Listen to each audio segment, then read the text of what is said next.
sudah tahu baru kembali dari lawatan rasmi di Jerman dan perbincangan dengan Presiden Steinheimer dan Chancellor Olaf Scholz. Dan tentunya selain daripada pelaburan, kerjasama dari segi teknikal, TVET, kepayaan kejuruteraan, latihan kejuruteraan, dan kemudian menjumpa pelabur-pelabur, dan saya syukur alhamdulillah kerana sambutan itu luar biasa, terbaik yang pernah kita catat sebelum ini.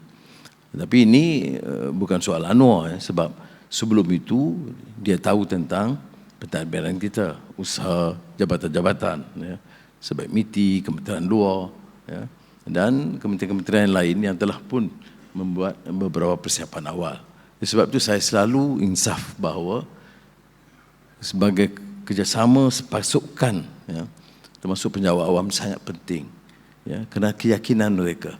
Sekarang bila dia nilai, dia kata jauh lebih cekap, keputusan lebih cepat dan tidak berlaku keterisan. Saya jumpa beberapa yang besar, yang bersetuju untuk melabur segera. Jadi pandangan mereka terhadap dasar kerajaan, pimpinannya dan penjawat awam sangat positif. Dan saya nak ambil peluang ini melalui Tan Sri KSN untuk mengatakan alhamdulillah, syukur, dan saya bangga dan berkhidmat dengan semangat penjawat awam yang sedemikian, kerana kesannya dan sambutannya luar biasa. Saya tidak menambah, ramai juga menteri yang ada bersama saya pada masa itu.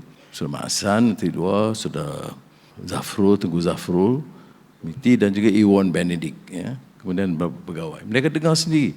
Dan terus saya sejak provok, soalan macam mana, lambat tak? Ada masalah tak? Ada tak kena bagi komisen macam biasa? Ini semua saya tertanya, dan dalam perbincangan tertutup itu mereka beri jawapan yang sangat baik, sangat melegakan saya dan menunjukkan keupayaan kita. Kalau inilah semangat kita, kita boleh melonjakkan ekonomi kita. Saya yakin, betul kalau dalam simpang siur politik ini tidak ada yang baik, semuanya jelek belaka.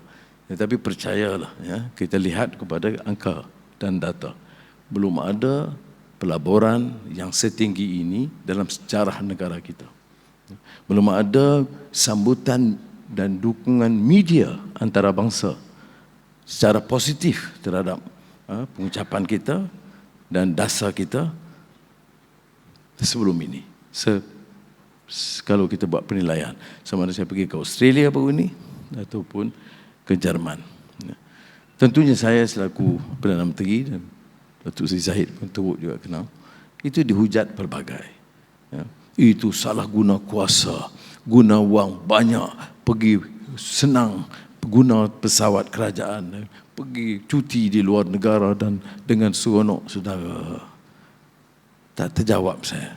Tapi percayalah, Jerman 5 hari itu, kedai pun saya tak pergi. Saya tak ada kerja lain selain daripada hotel ke mesyuarat. Ada waktu ruang, saya panggil sarjana seluruh Eropah, sarjana Islam dan ulama Islam untuk bincang soal isu Islamofobia. Tapi tak upaya kita menjawab.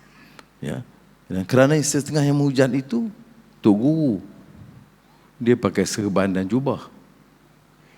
Dan hujatnya tidak benar sama sekali. Apakah sebagai Perdana Menteri saya tak boleh keluar negara? Saya terpaksa, saudara. Kita akan dapat dukungan sebegitu rupa kalau kita tak menyantuni.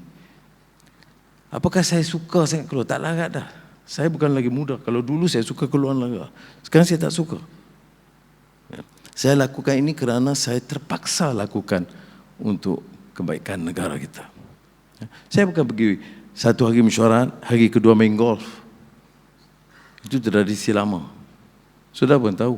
Tak ada. Ada lapang selepas program, saya jalan-jalan laju sekejap. Itu ada. Kalau itu dia enggak salah, saya minta ampun, minta maaf.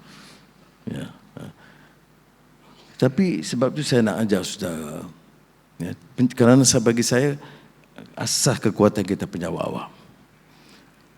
Image, prestasinya, walaupun adalah sikit sebanyak golongan yang kecil yang masih lagi jadi masalah. Tapi imej itu sangat positif. Bukan satu dua syarikat, ya, di negara China, di Australia, di Jerman.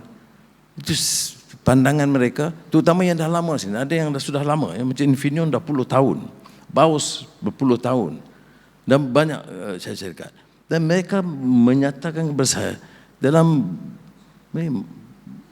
mutakhir ini, dia lihat ada satu disiplin baru. Ya, dan mereka puji sungguh dalam cara kita menyantuni dan menjawab permintaan dan meneruskan permintaan. Ya. Jadi saya harap kita tumpu ini.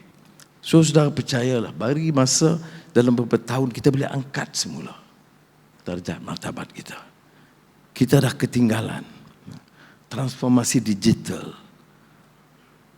transisi energi atau tenaga. Ini hal yang sangat mendesak untuk negara kita. Bincanglah juga soal ini.